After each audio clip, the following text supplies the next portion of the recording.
Diloloskannya Komjen Polisi Budi Gunawan oleh DPR membuat Presiden Joko Widodo berada dalam kondisi sulit. Jumat ini Presiden mengabulkan tuntutan publik.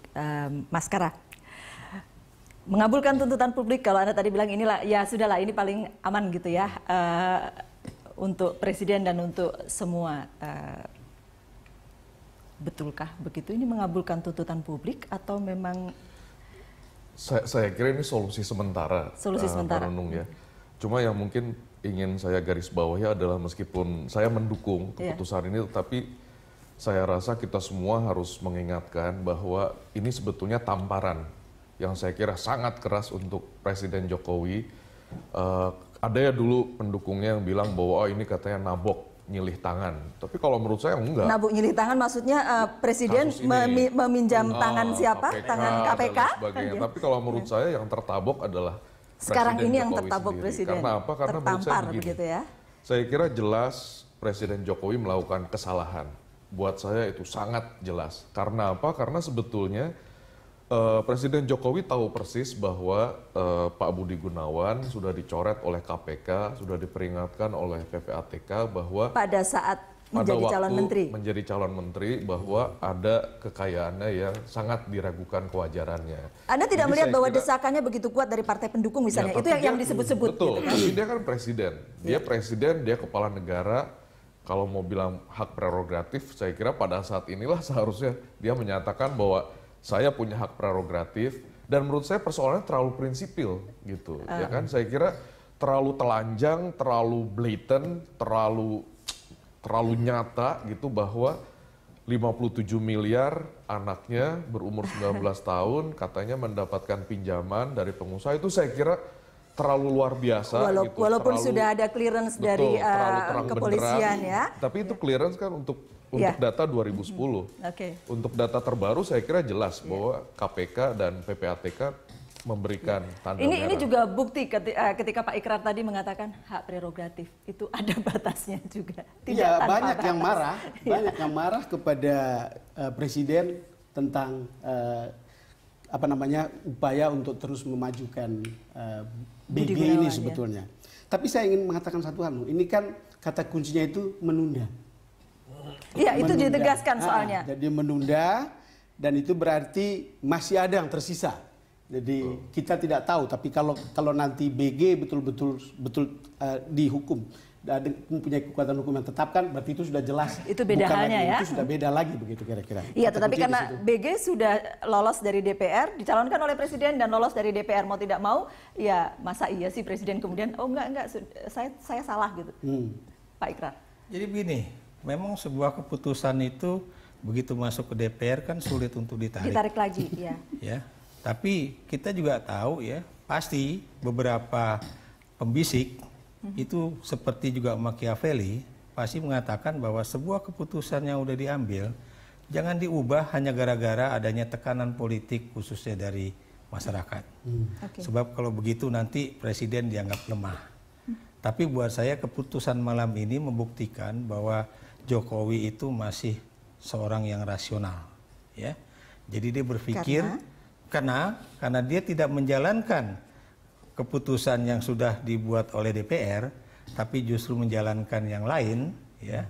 Apalagi ini juga bertentangan dengan hasil rapat di rumah Megawati kemarin malam, ya, yang mengatakan bahwa KIH solid mendukung pengangkatan Budi Gunawan sebagai Kepala Kepolisian Republik Indonesia. Artinya mengabaikan DPR, mengabaikan partai pendukung, partai-partai pendukung. Buat saya ya, dan buat saya kedua beliau yang sekarang ya itu benar-benar duit tunggal. Kenapa demikian? Sejak awal JK juga sudah mengatakan kalau memang sudah dinyatakan itu sebagai tersangka, ya memang sebaiknya dicabut, dan kelihatannya Presiden juga sepakat dengan pandangan Wakil Presiden. Jadi dua-duanya juga kelihatannya masih firm ya, satu visi, masih satu duit tunggal ya. Kenapa gitu demikian? Karena kita tahu ya, memang jarang sekali seorang presiden itu mengubah satu keputusan yang sudah dibuatnya. Apalagi dalam tempo sebentar ya. Betul, tapi lagi-lagi ini menunjukkan bahwa logika kekuasaan untuk saat ini sama dengan logika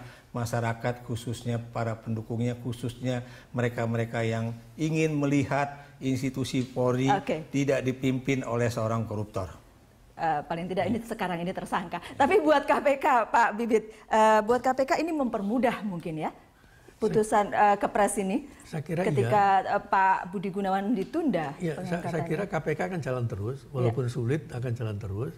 Nah, kemudian yang kita lihat sekarang ini, menurut saya inilah salah satu gaya tarian Pak Jokowi dalam mengantisipasi 4 kepentingan tadi. 4 kepentingan tadi, sehingga ini salah satu, suatu saat akan ada friksi-friksi baru lagi, dan ini adalah awal dari kepemimpinan Pak Jokowi di situ. Karena buat saya, kalau Pak Budi Gunawan jadi Kapolri tentu lebih sulit buat KPK untuk melakukan.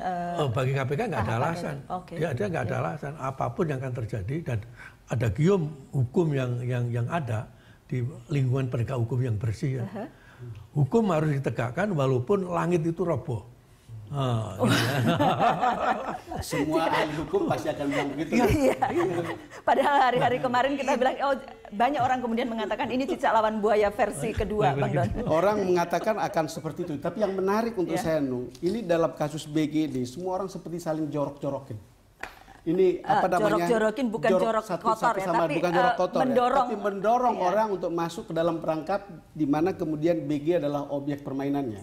Coba KPK tadi saya sudah bilang bukan koinsiden, tiba-tiba menetapkan dia sebagai tersangka. Walaupun Pak Bibit mengatakan tidak. Ya. Lalu kemudian saya berpikir di DPR, yang tadi, yang tiba-tiba, sebetulnya di zaman saya itu sudah ada indikasi Pak, 2010. Oh iya, tetapi kan belum ada pemeriksaan terhadap dia dipanggil ke sana. Ini menurut cerita yang berkembang.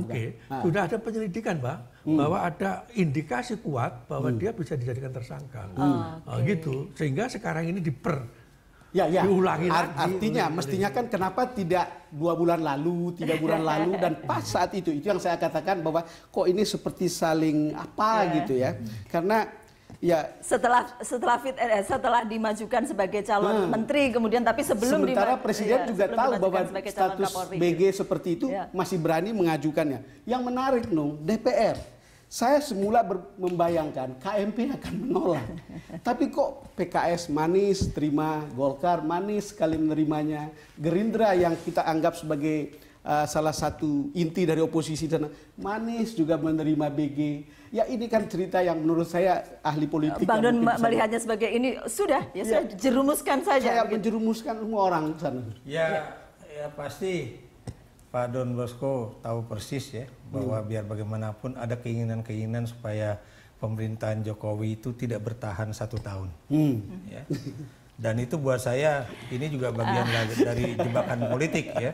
Karena kan sesuatu yang aneh, tiba-tiba PKS yang biasanya keras terhadap PDIP, yang keras terhadap Jokowi, tiba-tiba begitu lembut dengan mengatakan bahwa prosedur ini sudah dijalankan dan sebagainya.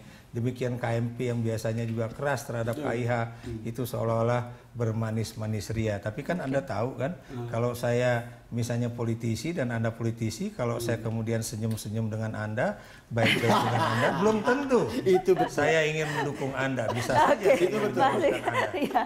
Mas Hara, belum tentu orang yang politisi yang senyum-senyum sama kita itu berniat baik.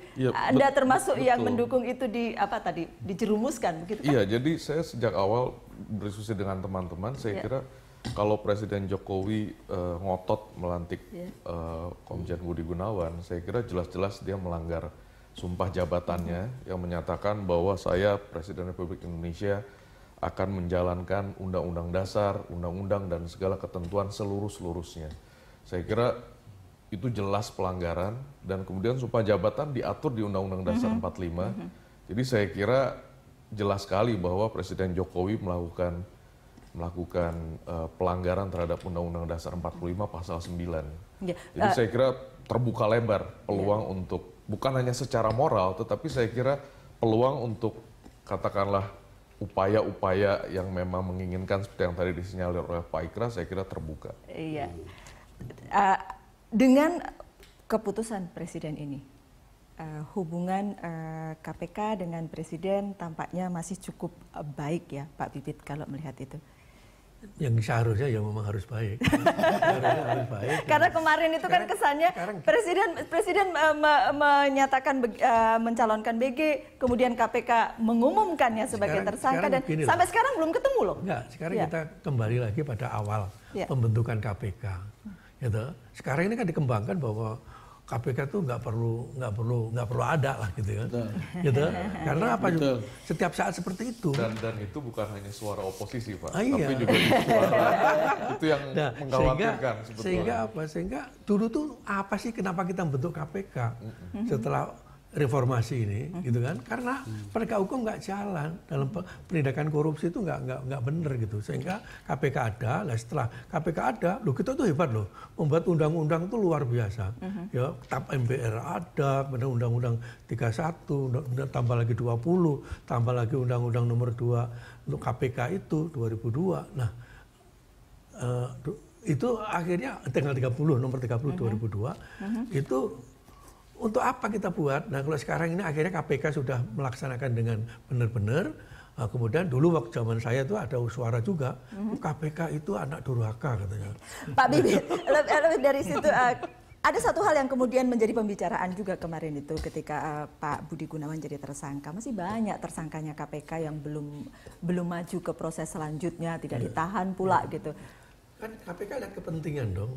Dia akan menyelamatkan bangsa ini. Menyelamatkan presiden juga supaya tidak salah milih orang. Oh, jadi itu diumumkan sebelum terjadi kekeliruan lebih besar. Begitu perkiraan Pak Bibit. Oke, kita akan kembali kepada Anda sesaat lagi dan terima kasih Pak Bibit sudah hadir di The Headlines ya. Thank you.